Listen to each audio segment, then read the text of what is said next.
नमस्कार दोस्तों, नमः शिवाय। जीवन ज्योति चैनल में आप सभी का हार्दिक स्वागत करती हूँ। आज बात करूंगी कार्तिक मास प्रतिदिन सरल और साधारण रूप में हम तुलसी पूजा कैसे करें। माँ तुलसी जी की पूजा कार्तिक मास में करना बहुत ही पुण्य फल को देने वाला होता है और ऐसा करने वाले व्यक्ति को अपने जीवन में धन धान्य सुख समृद्धि की कमी कभी नहीं होती है और उस पर सदा ही श्री हरि नारायण जी की कृपा बनी रहती है।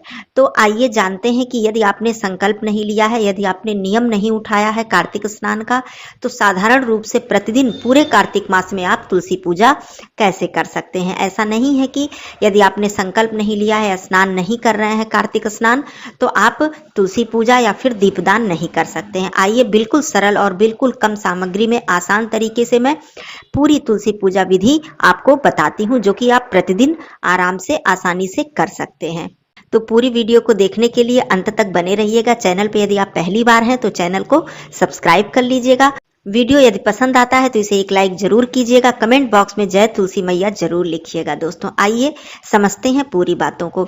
सबसे पहली बात तो मैंने बता भी दिया है कि आप यदि स्नान का संकल्प नहीं आपने लिया है, ब्रह्म मुहूर्त में स्नान नहीं कर रहे हैं, तब भी आप पूरी विधि विधान से तुलसी पूजा कर सकते हैं। माँ तुलसी जी की कृपा आप प्राप्त कर सकते हैं। देखिए सुबह सवेरे, वैसे बहुत देर से मत स्नान कीजिए। जैसे कि कार्तिक जो स्नान का नियम होता है वो तो ब्रह्म मुहूर्त में किया जाता है, सूर्योदय से पहले ये नियम होता है। लेकिन मान लीजिए आप सूर्योदय से पहले या ब्रह्म मुहूर्त में स्नान नहीं कर पा रहे हैं, तब भी आप सूर्योदय के बाद ही करें, लेकिन प्रातः काल स्नान कर लें। बहुत देरी ना होने पाए।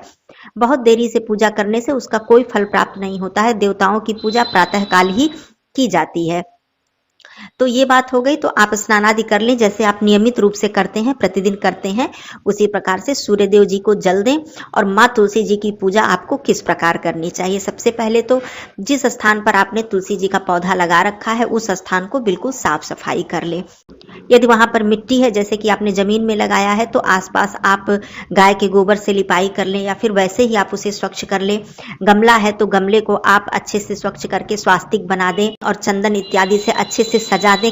कहने का मतलब तुलसी माता के पौधे की जो आसपास की जगह है उसे अच्छे से आप सुसज्जित कर दें। ये बात हो गई। अब आइए बताती हूँ कि कैसे आपको सरल रूप से पूजा करनी है। आपको लेना क्या क्या सामग्री है। आप कुछ भोग प्रसाद अर्पित करने के लिए ले लें, जैसे जो भी आपके घर में हो, मिष्ठान हो, चीनी है, गुड़ है, कुछ भी है आपके घर में, स्वच्छ हो, सात्विक हो, आप ले लें। उसके बाद आप सिंदूर नहीं लेंगे, क्योंकि सिंदूर माता तुलसी जी को सिर्फ उनके विवाह के दिन लगाया जाता है। हम माता तुलसी जी को प्रतिदिन सिंदूर नहीं लगाते हैं। तो आप लाल जो रोली आता है, कुमकुम, वो ले सकते हैं। और कार्तिक मास में पीला चंदन माता तुलसी जी को लगाना बहुत ही शुभ होता है। तो आप अष्टगंध चंदन या फिर पीला चंदन माता तुलसी जी के लिए अवश्य ही ले लें। अक्षत ले लें, पुष्प है तो पुष्प ले लें, पुष्पों की माला है तो आप पुष्पों की माला ले लें। ये सारी सामग्री ले लें और उसके बाद आप एक दीपक रखें, धूप बत्ती रखें। अगरबत्ती जलाने के लिए मैं नहीं बोलती हूँ। अगरबत्ती जलाना हमारे सनातन धर्म में, हिंदू धर्म में वर्जित माना गया है। बांस को जलाना वर्जित माना जाता है। तो आप लोग ज्यादा से ज्यादा अपनी पूजा में, चाहे वो प्रतिदिन की पूजा हो या फिर किसी खास पूजा में, आप धूप बत्ती का ही प्रयोग किया करें। तो आपने धूप बत्ती ले लिया, आपने दिया ले लिया। उसके बाद आप जल किस प्रकार अर्पित करेंगे। जल में आप थोड़ा सा कच्चा दूध भी डाल सकते हैं, गुड़ भी डाल सकते हैं। बृहस्पतिवार का दिन है तो आप थोड़ी सी हल्दी डाल सकते हैं। देखिए जो भी आप तुलसी माता को जल चढ़ाते समय जो भी सामग्री आप डालिए, बहुत ही कम मात्रा में डालिए। और तुलसी माता में जो जल आप अर्पित कीजिए, क्योंकि मौसम चेंज हो चुका है, सर्दियों का मौसम आ रहा है, तो बहुत ज्यादा जल आप तुलसी जी के पौधे में मत डालिए, क्योंकि इससे तुलसी माता का पौधा मुरझा सकता है। तो एक जल डालने का जो एक नियम होता है, विधि होती है, वो हमें करना है। बहुत ज्यादा जल, जैसे 1 लोटा जल हम अर्पित नहीं करते हैं तुलसी माता के पौधों में, क्योंकि मौसम अब चेंज हो चुका है, बहुत अधिक गर्मी का समय नहीं है। तो इस बात का भी आपको ध्यान रखना है, जिससे कि आपकी तुलसी माता हरी भरी खिली खिली बनी रहे। तो आप इस तरह से अपने जल में आप डाल सकते हैं कच्चा दूध थोड़ा सा, या गुड़, या फिर हल्दी। बृहस्पतिवार के दिन आप हल्दी डाल दें तो ये बहुत ही उत्तम होता है। आप पहले थोड़ा सा जल आप तुलसी माता की जड़ में अर्पित करेंगे। उसके बाद 3 बार आप परिक्रमा करें। उसके बाद थोड़ा सा जल आप मध्य में अर्पित करें, तुलसी माता के पौधे के मध्य में, और थोड़ा सा जल आप सबसे ऊपर का जो भाग होता है वहां पर अर्पित करें। उसके बाद आप परिक्रमा कर लें। ये नियम होता है तुलसी माता जी के जड़ में या तुलसी माता जी को जल देने की जो विधि होती है। परिक्रमा जरूर करना चाहिए। दूसरी बात, आप तुलसी माता जी का मंत्र बोल सकती हैं। महाप्रसाद जननी सर्व सौभाग्यवर्धिनी आदि व्याधि हरा नित्यम तुलसी त्वम नमोस्तुते, या फिर तुलसी माता की जय, तुलसी माता की जय, इस प्रकार से भी आप बोलकर आप पूजा कर सकती हैं, कोई दिक्कत नहीं है। तो इस तरह से आपने बोलकर जल अर्पित कर दिया। उसके बाद आपको करना क्या है कि आप चंदन अर्पित करेंगी। जैसा कि मैंने बताया, आप लाल रोली अर्पित कर सकती हैं, पीला चंदन अर्पित कर सकती हैं, केवल आपको सिंदूर अर्पित नहीं करना है। आपने चंदन अर्पित कर दिया, फिर आप अक्षत अर्पित कीजिए थोड़ी मात्रा में, और जो आप मिष्ठान लाई हैं, जो भी भोग प्रसाद लाई हैं, या तो फिर किसी पात्र में अर्पित कीजिए, या फिर वैसे आप चढ़ाना चाहती हैं तो बहुत थोड़ी मात्रा में, क्योंकि तुलसी जी के जड़ के पास मैंने और भी वीडियो में बताया है, बहुत अधिक मात्रा में मिष्ठान इत्यादि न चढ़ाएं, क्योंकि उससे चींटियां इत्यादि लग सकती हैं, जिससे तुलसी माता का पौधा का जो जड़ है वो खराब हो सकता है। आप किसी पात्र में भोग प्रसाद के रूप में अर्पित करें, बाद में उसे परिवार के लोग ग्रहण कर लें। उसके बाद माँ तुलसी जी के पौधे की जड़ में आप पुष्प अर्पित करें। पुष्पों की माला है तो आप माला भी अर्पित कर सकती हैं।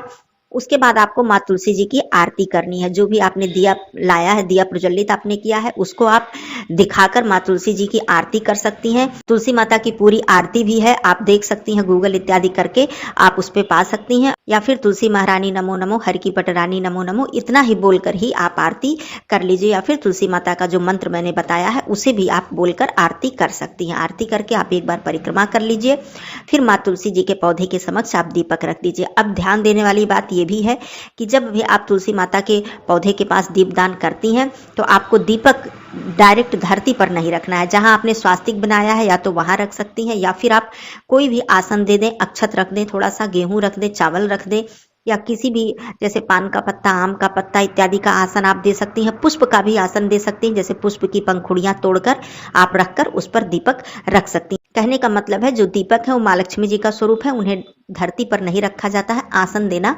बहुत ही जरूरी होता है। तो इस प्रकार से आपने दिया रख दिया, धूप बत्ती जो आप लाई हैं उसे आप प्रज्वलित करके दिखा दे। उसके बाद आपने परिक्रमा कर लिया। अब तुलसी माता जी को आप प्रणाम करें और बोले कि हे माता रानी, जो भी मुझे ज्ञान बुद्धि था मैंने आपके लिए आपकी प्रार्थना की, आपकी स्तुति की, आप मुझे आशीर्वाद दीजिए। और यह भी मान्यता है कि तुलसी माता जी से यदि आप बोलेंगे कि हे माता रानी, विष्णु भगवान से मेरी ये मनोकामना अवश्य कहिएगा, तो कहा जाता है कि तुलसी माता जी की कोई भी बात भगवान विष्णु जी नहीं टालते हैं। तो इस प्रकार से आप तुलसी माता जी के समक्ष अपनी मनोकामना, अपनी इच्छा को भी कह सकती हैं। इस प्रकार से कहने के बाद आप प्रणाम करें और क्षमा प्रार्थना कर लें। इतना सा ही आपको कार्य करना है। इस तरह से आप नियमित रूप से आप सुबह के समय पूजन कर सकती हैं। अब बात आती है संध्या की। तो एक बात पहले मैं और भी क्लियर कर दूं कि मान लीजिए कि आपने कार्तिक स्नान का नियम नहीं लिया है सुबह का, क्योंकि सुबह बहुत लोगों के पास समय नहीं होता है, तो आप संध्या नियम भी उठा सकती हैं। जैसे कि संध्या के समय नियमित रूप से स्नान आदि करके आप तुलसी माता के समक्ष दीपक प्रज्वलित कर सकती है। मैंने और भी वीडियो में बताया है ये बात।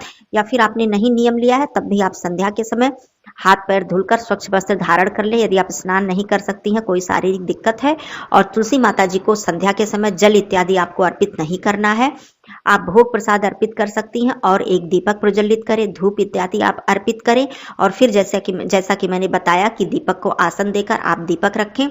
आप चाहें तो तुलसी माता जी के समक्ष संध्या के समय आप प्रतिदिन 5 दीपक, 7 दीपक, 3 दीपक, 11 दीपक इस तरह भी जला सकती हैं यदि आपकी इच्छा है।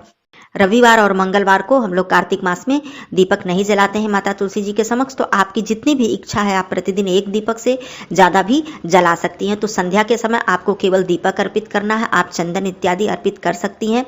मान्यता है कि संध्या के समय तुलसी जी के पौधे का स्पर्श भी नहीं करना चाहिए और तुलसी पत्र भी नहीं तोड़ना चाहिए। आप वहां पर दूर से ही, मतलब बिना स्पर्श किए ही आप पूजन अर्चन कर सकती हैं। उनकी स्तुति, वंदना, आरती, उनको प्रणाम करके आप धूप दीप प्रज्वलित कर सकती हैं। तो इस प्रकार से पूरे कार्तिक मास का आप नियम ले सकती हैं। अब बात आती है कि जो मुख्य तिथियां हैं, मान लीजिए कि जैसे एकादशी आती है, त्रयोदशी आती है, पूर्णिमा आती है, अमावस्या आती है, और दिवाली तो पड़ेगी ही, जिसमें कि 5 दिवसीय पर्व होता है दिवाली का, धनतेरस से लेकर भाई दूज तक। तो इन सब पर्वों पर आप चाहें तो तुलसी माता जी को 101 बाती का दीपक जला सकती हैं, 51 बाती का दीपक, 21 बाती का दीपक, या फिर 365 बाती का दीपक। इस तरह से ये सारी चीजें अपनी श्रद्धा पर निर्भर करती हैं। ऐसा बिल्कुल नहीं सोचना चाहिए कि मैंने इतना सारा चीज नहीं किया है तो मुझे फल नहीं मिलेगा, मुझे कम फल मिलेगा। बिल्कुल ऐसा कुछ भी नहीं है। बस केवल देवी देवताओं को हमारी श्रद्धा, हमारा प्रेम चाहिए। तो इस प्रकार भी मुख्य तिथियों पर आप, या फिर पूरे माह में किसी एक तिथि पर, जैसे एकादशी हो गया, पूर्णिमा हो गया, अमावस्या हो गया, किसी एक तिथि पर ही आप ये चीज कर सकती हैं। मतलब एक से ज्यादा बाती का दीपक आप जला सकती हैं। जो कच्चा सूत आता है जिससे हम लोग 365 बाती बनाते हैं, उसी से आप बाती बनाकर 21-51 बाती भी जला सकती हैं, जिससे कि आपका किसी दिन छूट जा रहा है या प्रतिदिन आप नियम नहीं कर पा रही हैं तो वो आपका नियम जो है वो संपूर्ण हो जाएगा। तो इस तरह बड़े आसानी से, बड़े ही सरल रूप में आप तुलसी पूजा कर सकती हैं और संपूर्ण लाभ प्राप्त कर सकती हैं। भगवान विष्णु जी की असीम कृपा प्राप्त कर सकती हैं। वीडियो आपको कैसी लगी जरूर बताइएगा। कोई प्रश्न हो तो जरूर पूछिएगा। फिर मिलती हूँ अगले वीडियो में। तब तक के लिए धन्यवाद। नमः शिवाय। हर हर महादेव।